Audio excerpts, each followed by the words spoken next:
Here at Linear Light, we specially select LED lenses, check them and make sure that the coupling is visually satisfactory for the relevant characteristics.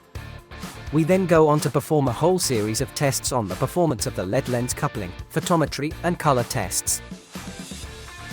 If all the characteristics are effective and we achieve all the goals we set, then we move on to the design stage. The LED lens coupling is inserted into the product.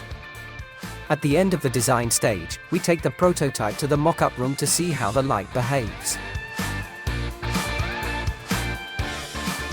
We assess the beam, color mixing and uniformity we can achieve on the wall. We then go back to the photometric laboratory, where we carry out all the photometry work. We do a series of tests either with Dialux or other lighting design programs.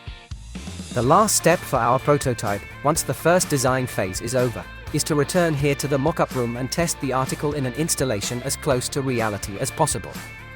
Because while we have collected data and carried out photometric tests, what interests us most, in the end, is the emotion that the product manages to conjure up in the eyes of the beholder. It is only with an installation that is as real as possible that we can also get this feedback.